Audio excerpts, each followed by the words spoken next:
Y bueno, comenzamos con la pregunta disparadora, ¿no? ¿Qué es la neuroplasticidad? Bueno, muy buena pregunta, Juan, querido.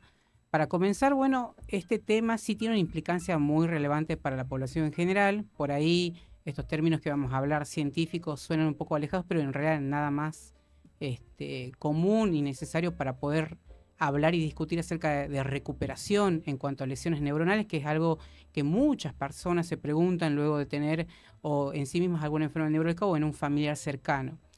Bueno, siempre que yo comienzo a pensar en neuroplasticidad, aunque ustedes no crean, también viene a mi memoria un hecho histórico que es la guerra de los ducados de Schleswig-Holstein, que es una guerra que se produjo en 1864 entre Prusia y Dinamarca. En esta guerra justamente se disputaban dos territorios en el norte de Europa y el inicio de la guerra era tan complicado que uno de los ministros británicos de ese entonces, Lord Palmerston, aclaró que el comienzo y el origen de la guerra solamente lo habían comprendido tres personas en el mundo, que eran el rey inglés que había muerto, un profesor universitario en Viena que ya se había vuelto loco y el mismo que ya había olvidado por completo todo acerca del origen de la guerra. O sea que la memoria es algo tan efímero en algunos casos y es algo también algo tan delicado y difícil de comprender que, bueno, hasta personas tan educadas podían no retener asuntos tan importantes como, bueno, los orígenes de una guerra que había literalmente consolidado un imperio posteriormente.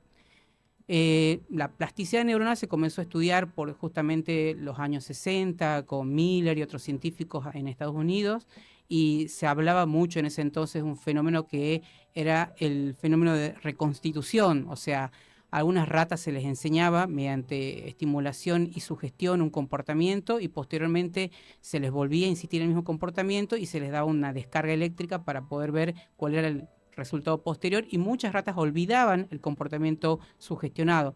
O sea que en realidad el mantener fresco, por así decirlo, un recuerdo, también el revivirlo lo vuelve vulnerable a ser modificado o maleable. O sea que la plasticidad es eso justamente, es aquella propiedad que tiene el cerebro de modificarse, de cambiar frente a estímulos externos. Y el cerebro todo el tiempo está envuelto, inmerso en experiencias nuevas, las codifica, las almacena, las administra.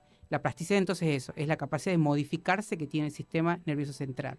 Ujú. Eso es algo muy interesante, bueno, retomando un poco a la historia, Beto, ¿no? En la cuestión, digamos, si hay personas o al menos si hay una nación que estudió mucho todos los fenómenos neurológicos o neurobiológicos son los teutones, ¿no? Sí. Los prusianos, bueno, de ahí tenemos la escuela de von Helmont, de Hermann von Helmont, todo al menos lo que nos dio el siglo XIX, las grandes universidades de Alemania que dio el siglo XIX. Pero lo que me llamó mucho la atención, digamos, cuando empezamos a pensar ese tema es que antes había un concepto, que lo trae que es un concepto, digamos, que surge a partir de las investigaciones de Santiago Ramón y Cajal, que es esto de que el cerebro y la neurona no podían, primero, regenerarse y segundo, no podían modificarse, ¿no? Era toda una discusión de principios del siglo XX que creo que con el tiempo, bueno, se ha manejado mucho tiempo. Creo que ha sido un paradigma el de Santiago Ramón y Cajal, ha sido un paradigma muy fuerte de decir, bueno, se produce una lesión en la neurona y esa neurona no se recupera y el cerebro ya no tiene capacidad de regenerarse, ¿no? Entonces, creo que durante el tiempo, durante todo ese siglo XX, se fueron haciendo cada vez investigaciones y se fue descubriendo hasta que creo que el paradigma da un salto con Donald Hebb, que es el que va a plantear esto, ¿no? La sinapsis, una vez que interactúan una sinapsis, una neurona que es determinada como célula A, interactúa con una célula B y se forman de impulsos y conexiones, ambas conexiones van a fortalecerse, lo cual eso es un elemento muy importante porque habla, digamos, de lesiones neuronales que han sufrido estas células, pero pueden reconstituirse nuevamente, ¿no? Yo creo que eso también habla un poco y cómo durante el tiempo fuimos conociendo cada vez más todos estos desarrollos, no solamente a nivel biológico, sino a nivel terapéutico, digamos, cómo llevamos estos conocimientos que había, como vos explicabas, Beto, de las investigaciones en las ratitas, cómo eso después, esos modelos en animales, se lleva a pensar la utilidad que tiene en los humanos, ¿no? No sé qué Bueno, no. sí, retomando y adentrándonos un poco en el tema, Bueno, Santiago Ramón y Cajal definía la plasticidad y a la corteza, el funcionamiento neuronal como un bosque en donde las neuronas piramidales eran las copas de los árboles y una vez cercenados los troncos era imposible que crezcan.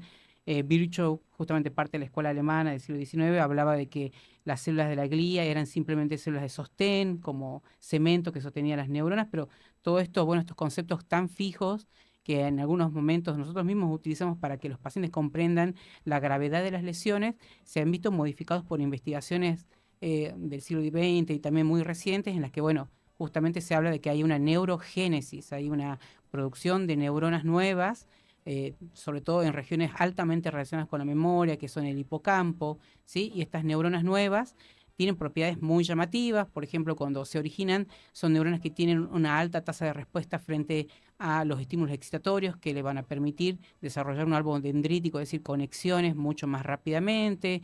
Son neuronas que también tienen una resistencia a la inhibición, ¿sí? Pero, bueno, retomando un poquito del tema de la plasticidad, esta capacidad de cambio que tiene el cerebro, nosotros en cuanto, digamos, a su estudio, podemos hablar que en la plasticidad hay dos fenómenos importantísimos que son la facilitación o potenciación y la inhibición. En la Mm. facilitación o potenciación hay cambios pre y postsinápticos, es decir, en partes anteriores y posteriores a la comunicación neuronal, que van a facilitar la creación de potenciales de acción, la concentración de calcio y a la larga modificaciones estructurales en la neurona postsináptica que van a llevar a que se constituya una especie de camino o de ruta neuronal marcada y esto, bueno, entre otras funciones también colabora con la memoria. En algún momento se hablaba de que las proteínas, de que el ARN mensajero eran la base de la memoria, pero bueno, hoy en día sabemos que son procesos bioquímicos mucho más complejos. Y bueno, todo esto también en cuanto a la farmacología tiene una utilidad. Nosotros en la plasticidad neuronal tenemos múltiples receptores intervinientes, pero uno de los receptores que son más importantes o centrales es el receptor glutaminérgico NMDA. Tanto es así que en la clasificación de la plasticidad hablamos de receptores NMDA y no NMDA. Nosotros podemos intervenir a nivel farmacológico en este tipo de receptores con algunos medicamentos que son favorecedores de la plasticidad y favorecen, por lo tanto, la recuperación, la regeneración neuronal hasta cierto punto. Ujú. Sí, creo que hay cosas elementales que, bueno, se fueron tomando estos modelos, por ahí capaz que Gustavo nos puede comentar mejor, digamos, la utilización o la utilidad clínica, mejor dicho, de todos estos modelos que van Perfecto. desde la molécula a la célula al En, complejo humano. en realidad, lo que se ve de la neuroplasticidad en general relacionado con la rehabilitación está visto a través de diferentes tipos de estudios que comenzar una rehabilitación lo más temprana posible optimiza todos estos procesos de neuroplasticidad, ¿sí? Todo esto comenzó con la Segunda Guerra Mundial. Mm. Posterior a la Segunda Guerra Mundial es donde empezó en boga lo que es la fisiatría o la rehabilitación en general, yendo un poco a la historia. Con respecto a la fisiatría, es una especialidad relativamente nueva que fue traída acá al país por el médico fisiatra nacido en Buenos Aires, el doctor Civeira. Él hizo su especialidad en Estados Unidos y trajo la fisiatría en el año 59 acá a Argentina y en el año 61 formó la primera residencia, ¿sí? Mm. A partir de ahí se empezaron a formar en nuestro país diferentes em, Escuelas. fisiatras y escuelas, ¿sí? Por diferentes provincias, donde empezó la rehabilitación en nuestro país a tomar boga. Y bueno, relacionado con la neuroplasticidad, siempre se charla, siempre se habla, se tiene en cuenta justamente esto, que la rehabilitación está muy relacionada justamente, o la neuroplasticidad está muy relacionada con el inicio temprano de la rehabilitación, ¿sí? Se optimiza o favorece la neuroplasticidad neuronal con el inicio temprano de la rehabilitación, inclusive en etapas tempranas cuando el paciente está en terapia intensiva. Ujú. Claro que es algo, bueno, esto es algo importante, ¿no? De la interacción, porque a veces por ahí, cuando uno se pone a leer mucho sobre neuroplasticidad y entiende, digamos, hay una lesión cerebral y uno ya dejó de un poco de lado el concepto de que no se va a recuperar el paciente, Ahora decimos que sí, se recuperan, los pacientes se van a recuperar porque hay conexiones nuevas, Hay neurogénesis, producción de neuronas eh, nuevas inclusive. es exacto, lo que se creía que antes que el cerebro adulto no producía neuronas, no generaba neuronas, hoy se conoce, ¿no? Tal cual. Específicamente una zona que es la zona subventricular y la zona subgranular, como Del explicaba Humberto, hipocampo, en el hipocampo. exactamente. Bueno, cuando éramos niños justamente nos decían que, bueno, que las neuronas no se recuperan, sino Claro, sí, y era un simplemente... aprendizaje que lo traía y que, bueno, por suerte todos estos conocimientos fueron cambiando y al menos la práctica clínica lo demostró que no era así, ¿no? Y en ese sentido creo que nos parece muy importante el cerebro humano interactuando, ¿no? Interactuando con otros, Tal cual. interactuando con el medio, interactuando hasta con los mismos impulsos internos, digamos, para retomar la importancia que planteas, porque si uno dice la terapia intensiva, bueno, por ahí uno se olvida de la importancia de la rehabilitación en los pacientes que están en situaciones críticas, ¿no? Tal, tal cual, o sea, ¿cuántas veces vimos que, por ejemplo, pacientes que llegan en una etapa subaguda, o sea, crónica al tratamiento de rehabilitación, ya presentan severas secuelas como úlceras por presión o alteraciones estructurales a nivel de su cuerpo, a nivel de la musculatura, a Claro, nivel óseo, que obviamente interfiere con sus actividades básicas cotidianas, interfiere con el proceso de rehabilitación, con los objetivos de rehabilitación. Entonces, es por eso que siempre se trata de intervenir tempranamente en estos pacientes que presentan alguna secuela neurológica mm, para justamente prevenir estas complicaciones futuras. claro, y que son calidad de vida, hablamos de calidad de vida, ¿no? De los pacientes. Totalmente. Bueno, siempre estábamos hablando un poquito antes de entrar, digamos, acá al aire, acerca de que los pacientes tienen expectativas muy diferentes a veces de lo que podemos llegar a explicarles mediante este modelo, digamos, de neuroplasticidad, y ellos a veces piensan que el sistema nervioso se recupera de una forma similar a otros tejidos, como por ejemplo el hígado, la piel, cuando en realidad sabemos que requiere, bueno, estímulos muy vigorosos para poder justamente iniciar la neurogénesis y también la modificación de otras neuronas, de otros axones, es decir, conexiones nerviosas para poder recuperar funciones. A mí siempre me sirve, hablando un poquito de rehabilitación, que bueno, Gustavo acá es el especialista, separar, digamos, tres órdenes de cosas para poder explicar al paciente el pronóstico. Una parte, lo prelesional, es decir, las características del paciente, la edad, antecedentes de enfermedades crónicas como hipertensión, diabetes, amputación, otras comorbilidades muy importantes, eh, la- los factores lesionales, es decir, la extensión en la mayor parte de los casos y el tipo de lesión.